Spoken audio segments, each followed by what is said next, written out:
우리들은 인생을 살아가면서 늘 속도를 중요하게 여깁니다. 속도를 굉장히 중요하게 여기죠. 그래서 남보다 빨리 성공하고 또 빨리 성장하고 빨리 이루기를 소망합니다. 그렇기 때문에 학생들은 선행학습을 통해서 남들보다 앞서 가려 하기도 하죠. 직장인들은 더 빠른 승진을 위해서 밤낮 없이 달려가기도 하는 것을 볼 수 있습니다.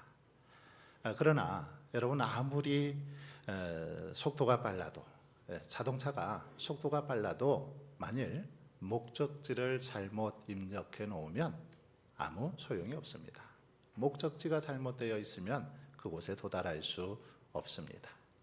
아무리 최신 기종의 비행기라 할지라도, 성능이 좋은 비행기라 할지라도 항로를 제대로 설정해 놓지 않으면 그 나라에, 그 공항에 도착할 수 없습니다. 그렇습니다. 인생의 참된 성패는 얼마나 빨리 달려가느냐, 이것이 중요한 것이 아니라 어디를 향해 가느냐에 달려 있습니다. 어느 방향으로 가느냐, 여기에 달려 있더라는 것입니다. 우리는 어느덧 한 해의 절반인 이제 6월 마지막 이렇게 주일을 보내고 있습니다. 상반기를 마무리하면서 하나님께서 오늘 우리에게 묻고 계십니다. 너는 지금 어디로 달려가고 있느냐? 어디로 지금 그렇게 열심히 달려가고 있느냐? 묻고 계십니다. 여러분은 지금 어디를 향해서 가고 계십니까? 바른 방향으로 달려가고 있습니까? 오늘 본문은 아버지가 아들에게 주는 그 지혜의 이렇게 교훈 형식으로 쓰여져 있는데, 우리 인생의 방향에 대해서 아주 중요한 교훈을 오늘 본문은 우리에게 주고 있습니다. 즉, 하나님을 경외하는 사람, 지혜로운 사람이 어느 방향으로 나아가야 할지를 잘 제시해 주고 있는 말씀이 오늘 본문의 말씀입니다. 이 시간은 이 말씀을 통해서 다시 한번 이 우리 삶의 방향길을 다시 조율하고 점검하는 그런 시간을 갖고자 합니다. 그러면 하나님을 경외하는 사람들, 지혜로운 사람들은 어떤 방향으로 나아가야 할까요? 어떤 방향으로 달려가야 합니까? 첫 번째로 오늘 본문은 자신의 생각보다, 내 생각보다 하나님을 신뢰하라 라고 그렇게 말씀하고 있습니다. 내 생각보다 하나님을 신뢰하는 방향으로 그렇게 인생을 살아가라고 말씀하고 있습니다. 5절을 한번 보십시오. 너는 마음을 다하여 여호와를 신뢰하고 내 명철을 의지하지 말라.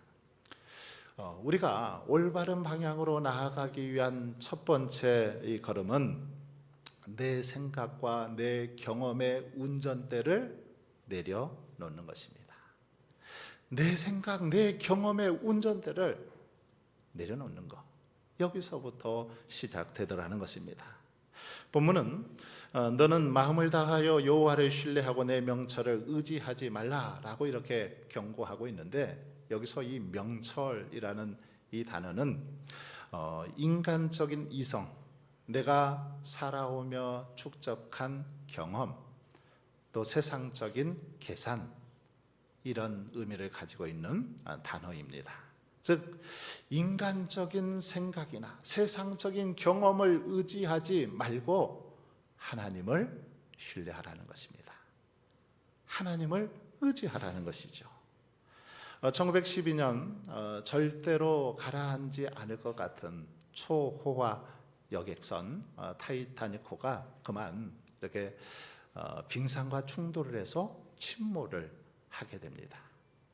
그런데 이 타이타닉호의 선장이었죠. 에드워드 스미스 선장은 40년 경력의 베테랑 선장이었습니다. 그는 누구보다도 바닷길을 잘 알았고 항해에 있어서는 전문가였습니다. 그런데 이렇게 운행을 하기 시작할 때 한 해 중에 무려 6번이나 경고의 그 방송이 들려왔습니다. 빙산이 있으니까 조심하라는 것이죠. 그런데 이 선장은 자신의 경험을 믿고 배의 어떤 성능을 믿고 그냥 전속력으로 질주합니다. 그러다가 거대한 빙산과 충돌해서 그만 침몰하게 되죠. 이 일로 인해서 무려 1,500명이 넘는 인명피해를 입게 되었습니다. 결국 선장이 자신의 명철만, 자신의 경험만 의지하다가 수많은 사람을 죽음으로 몰아넣은 것입니다. 반면에 누가복음 5장에 나오는 한번 베드로의 모습을 보십시오. 그는 갈릴리 바다에서 잔뼈가 굵은 어부였습니다.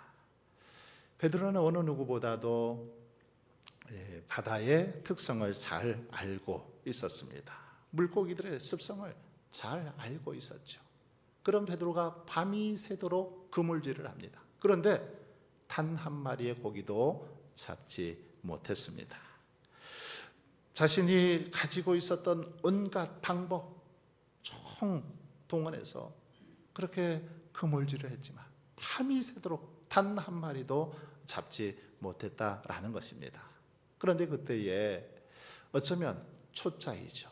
바다에 대해서, 물고기에 대해서는 잘 모르는 목수 출신인 예수님께서 베드로에게 그렇게 말하는 겁니다. 깊은 데로 가서 그물을 내리라. 깊은 데로 가서 그물을 내리라. 여러분, 만일 여러분이 베드로였다면 이 주님의 말씀 앞에서 어떻게 행동하겠습니까? 만약에 제가 베드로였다면 그렇게 말할 것 같습니다. 주님, 말도 안 되는 소리 하지 마십시오. 다른 것은 몰라도 물고기 잡는 것만큼은 제가 전문가입니다. 제가 더 잘합니다. 그러니 참견하지 마십시오. 제가 알아서 할게요. 아마 그렇게 대답했을 것입니다. 하지만 베드로는 어떻게 주님의 말씀 앞에 대답하고 있습니까? 말도 안 되는 주문이었지만 베드로는 주님 앞에서 이렇게 고백합니다. 선생님, 우리들이 밤이 새도록 수고하였으되 잡은 것이 없지만은 말씀에 의지하여 내가 그물을 내리리이다. 말씀에 의지하여 내가 그물을 내리리이다 하고 주님의 그 말씀에 의지해서 그물을 내렸습니다. 베드로는 어쩌면 자신의 모든 그동안의 경험, 노하우 다 내려놓았습니다. 자신의 명철을 다 내려놓고 주님의 말씀을 신뢰했습니다. 의지했습니다. 그런데 그때 아주 놀라운 역사가 일어났던 것을 우리는 성경을 통해서 잘 알 수 있습니다. 베드로가 자신의 명철, 자신의 경험 다 내려놓고 주님의 말씀에 의지해서 그물을 내렸을 때 그물이 찢길 정도로 2배에 가득 물고기를 실을 정도로 그렇게 많은 물고기를 잡는 역사가 일어났던 걸 볼 수 있습니다. 여러분, 오늘 본문은 특별히 마음을 다하여 여호와를 신뢰하라 이렇게 우리에게 명하고 있습니다. 마음을 다하여 여호와를 신뢰하라. 여기서 이 신뢰하라 이 말은 몸을 완전히 맡긴다 이런 의미입니다. 몸을 완전히 기대어 맡긴다. 의자에 여러분 앉아 계실 때 어떻게 지금 앉아 계십니까? 의자에 그냥 덥석 편안하게 앉아 계시죠. 의자에 모든 몸을 다 맡기고 앉아 계시죠. 의자에 조금만 살짝 걸쳐서 앉아 계신 분 없을 겁니다.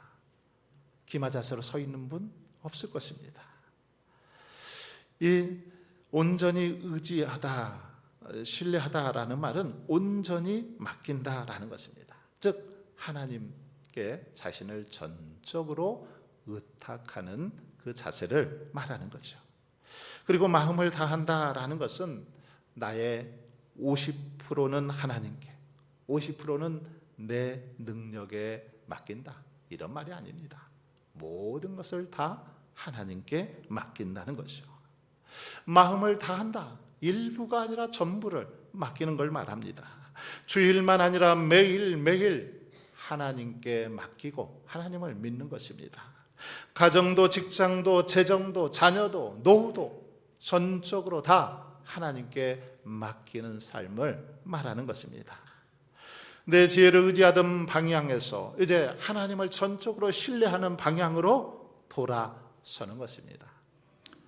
나침반의 바늘이 항상 북쪽을 향하듯 내 마음의 바늘이 어떤 상황 속에서도 하나님을 향해서 고정되어 있는 상태, 바로 이것이 마음을 다해서 하나님께 맡기는 것입니다. 그런데 여러분, 그럼에도 불구하고 사람들은 자신의 경험과 지식을 더 의지하려고 하는 걸 볼 수 있습니다. 그리고 그런 사람들의 그 언어를 보면 이런 말을 자주 사용합니다. 내가 판단하기에는, 내 경험상, 내 생각에는, 이런 말을 자주 합니다. 그러면서 자기 경험이 맞고 자기 판단이 옳다라고 주장들을 합니다. 하지만 여러분, 우리의 생각이나 경험, 판단력은 제한이 있습니다. 오류가 있습니다. 아무리 많은 경험을 하고 아무리 뛰어난 지혜를 가지고 있어도 오류가 있더라는 거죠. 제한적이더라는 것입니다. 그래서 이사야 55장 8절에서 하나님은 이렇게 말씀하십니다. 이는 내 생각이 너희의 생각과 다르며 내 길은 너희의 길과 다름이니라. 그렇습니다. 하나님의 생각은 우리와 다릅니다. 우리의 생각과 이 판단을 훨씬 더 뛰어넘는 분이 바로 하나님이시라는 거죠.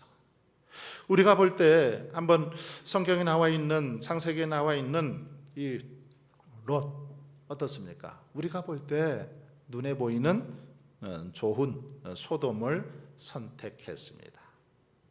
우리가 볼 때 성공한 것처럼 보였죠. 하지만 결과적으로 그는 실패했습니다. 결국 멸망당하게 되죠. 심판을 받게 됩니다. 반면에 아브라함의 모습을 보면 우리가 볼 때는 실패한 인생처럼 보였습니다.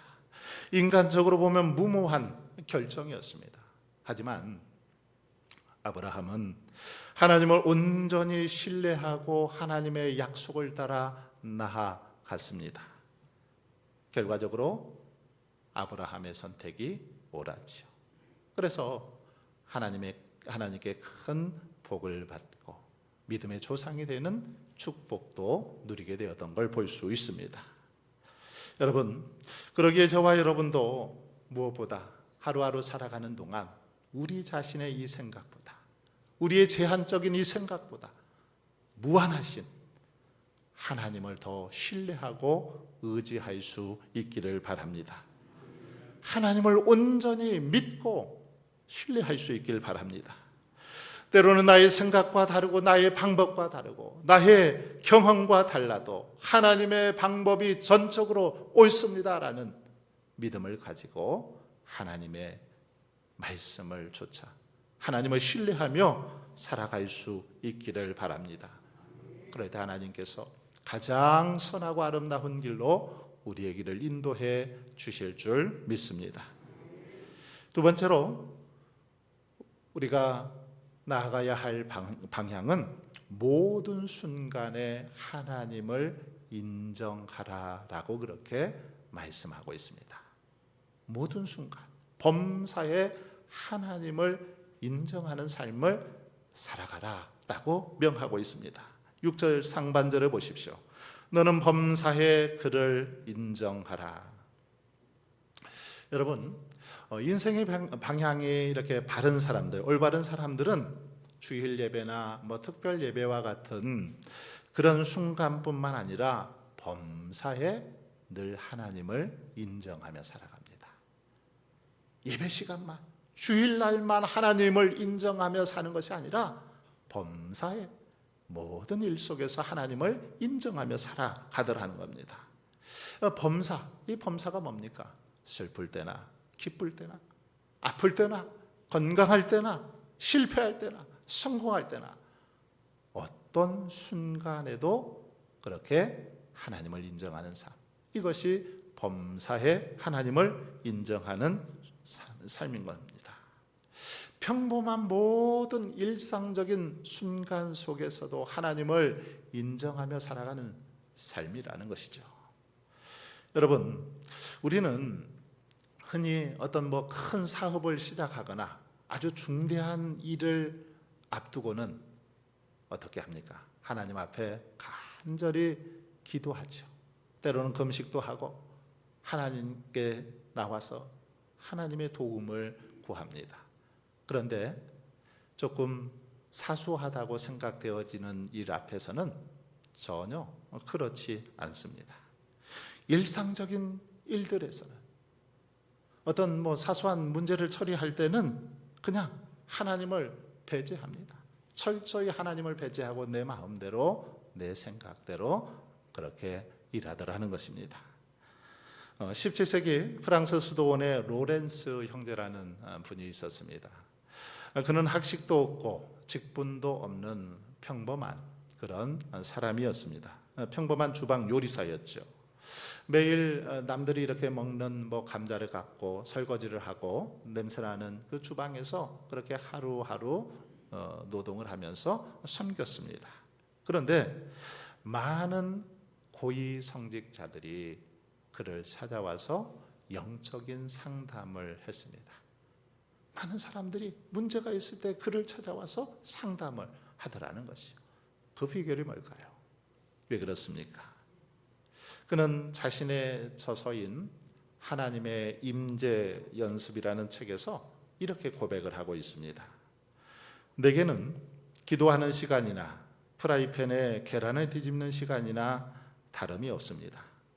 시끄러운 주방에서 여러 사람이 동시에 음식을 달라고 소리칠 때도 나는 성찬상 앞에 무릎을 꿇고 있을 때와 똑같이 깊은 평화 속에서 하나님과 동행하고 있습니다. 여러분, 바로 이 모습이 범사의 하나님을 인정하는 삶의 모습입니다. 범사의 하나님을 인정하는 삶의 모습이죠. 그러므로 저와 여러분은 집에서 밭을 메고 청소를 하고 또 주방일을 하든 운전대를 잡고 운전을 하든 또는 누군가와 통화를 하든 어떤 순간에도 늘 하나님을 인정하며 살아갈 수 있기를 바랍니다. 하나님만이 내 삶의 주인이십니다.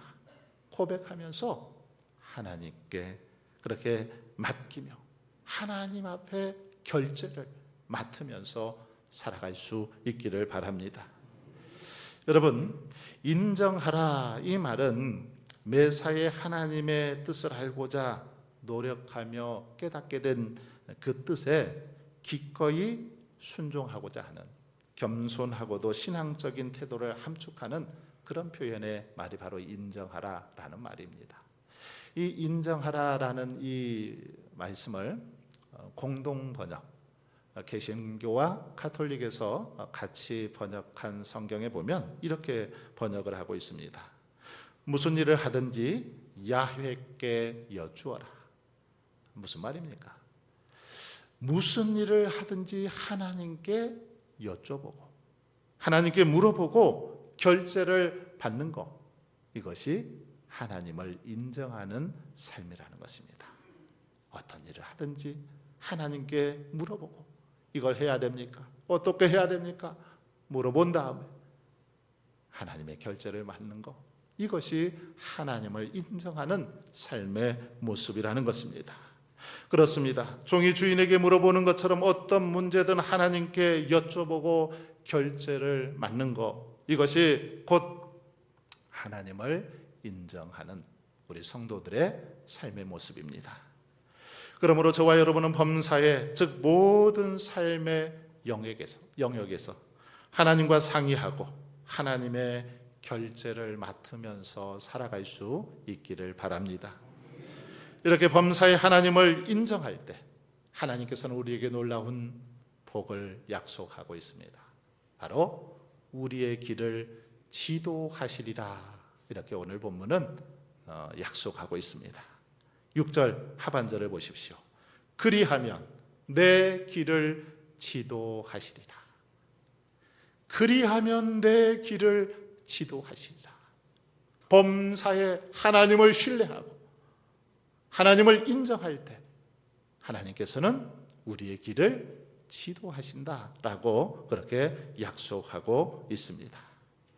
여기서 이 지도하시리라 이 단어의 원래 뜻은 이런 의미를 가지고 있습니다. 이렇게 곧게 만들다, 평탄하게 만들다, 장애물을 제거하다 이런 의미를 가지고 있습니다. 울퉁불퉁한 길을 곧게 평탄하게 만들다, 장애물들이 있으면 제거한다 이런 의미를 가지고 있는 단어가 지도하시리라라는 원어의 뜻입니다. 고대 동방에서 왕이 행차할 때 선발대가 먼저 가서 어떻게 합니까? 이렇게 굽은 길은 폈습니다. 곱게 폈죠. 그리고 거친 돌들이나 이런 것들이 있으면 치웠습니다. 그래서 왕이 편안하게 다닐 수 있도록 했는데 바로 이런 모습을 연상시켜 주는 단어가 바로 이 단어입니다. 여러분, 하나님을 신뢰하는 자들의 앞길에 놓인 이 영적 그리고 환경적 장애물들을 하나님이 친히 선발대가 되어 주셔서 치워주시고 평탄케 해 주시겠다라는 바로 약속의 말씀이기도 합니다.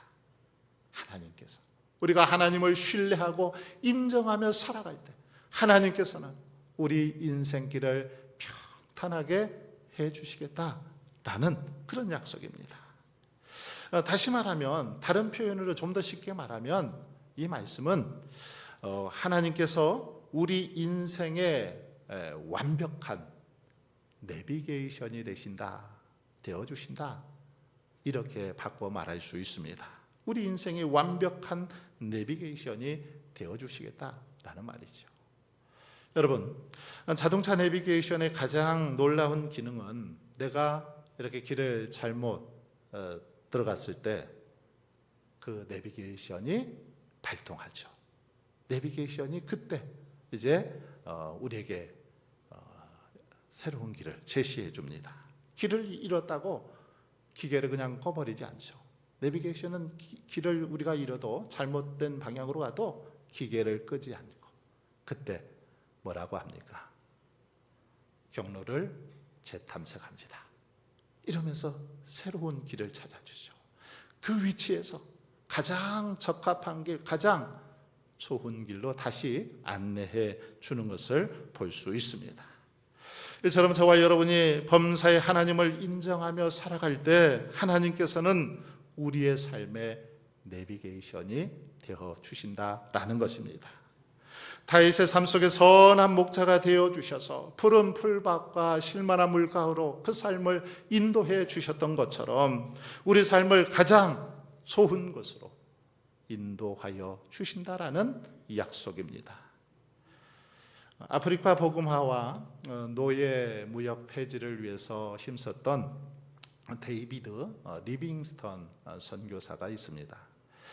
그는 원래 중국 선교를 꿈꾸면서 중국으로 들어가서 선교를 하려고 했습니다. 그런데 아편 전쟁이 일어나면서 중국에 들어갈 수가 없었습니다. 그의 어쩌면 그 계획 실패로 돌아갔죠. 그의 명철 실패로 돌아갔습니다. 하지만 그는 범사에 하나님을 인정하면서 하나님께 자신의 길을 인도해 주시기를 기도했습니다. 그때에 하나님은 아프리카 선교사인 이 모펫 선교사를 만나게 해 주셨습니다. 그래서 그는 중국으로 가려다가 이제 아프리카 선교를 하게 되죠. 이렇게 해서 리빙스턴은 아프리카 선교를 위해서 하나님 앞에 아주 위대하게 사용되었던 것을 우리는 볼 수 있습니다.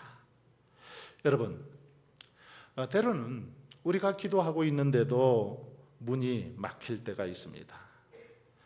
실패한 것 같고 뒤처진 것 같기도 하죠.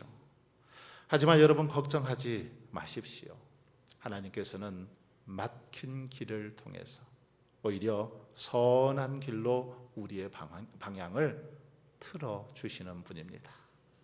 때로는 우리는 막혔다고 낙심하고 상심하기도 하지만 하나님께서는 그 길을 통해서 오히려 더 좋은 길로 인도해 주시더라는 것입니다. 영적 내비게이션 되시는 주님은 우리의 경로를 가장 안전하고 바른 길로 재탐색해서 이끌어 주시는 분이라는 겁니다. 우리가 주님만을 바라보는 시선만 놓치지 않는다면 말이죠.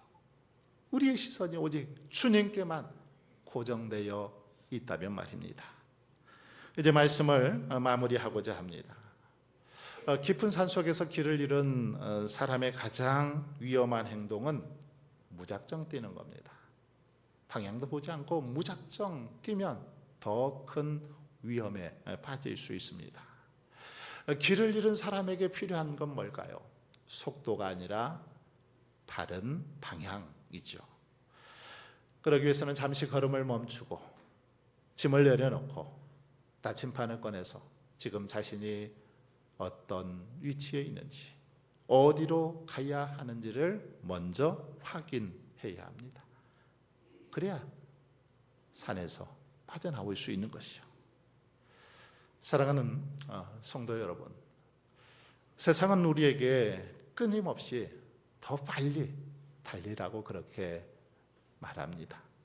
남보다 앞서가야 한다고, 또 뒤처지지 않아야 한다라고 재촉합니다. 그러나 하나님은 우리에게 묻고 계십니다. 너는 지금 어디를 향해 가고 있느냐? 내 인생의 방향은 나를 향하고 있느냐? 여러분, 속도가 아무리 빨라도 방향이 틀리면 목적지에 도달할 수 없습니다. 그러나 걸음이 느려도 방향이 바르면 결국 목적지에 도달할 수 있습니다. 여러분, 6월의 마지막 주일을 보내면서 우리 인생의 나침판을 다시 한번 점검해 보기를 원합니다. 혹시 지금 여러분의 인생, 내 경험이 여러분의 인생을 이끌고 있지는 않습니까? 세상의 가치관이 여러분의 삶을 결정하고 있지는 않습니까? 이제 우리의 이 손에 들려 있는 이 낡은 지도, 이 낡은 지도는 버리시고 영적인 내비게이션이 되시는 하나님의 손을 굳게 붙잡고 나아갈 수 있기를 바랍니다. 왜냐하면 하나님은 누구보다도 우리의 앞길을 가장 정확히 아시는 분이기 때문입니다. 우리가 보지 못하는 내일을 보고 아시는 분, 우리 하나님이시기 때문입니다.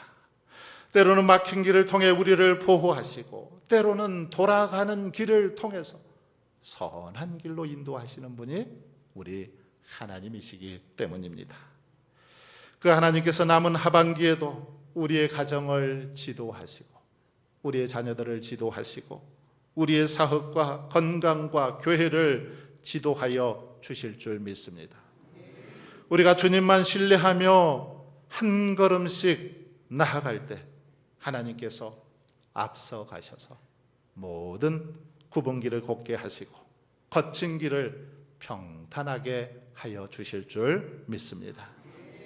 사랑하는 성도 여러분, 그러므로 오직 그 주님만 바라보고 이제 담대히 나아가십시오. 매 순간순간마다 주님을 인정하십시오. 주님을 신뢰하십시오. 그리하면 하나님께서 가장 복된 길로 우리의 걸음을 지도해 주시고 이끌어 주실 줄 믿습니다. 이런 은혜가 저와 여러분의 삶 가운데 충만할 수 있기를 주님의 이름으로 축원합니다.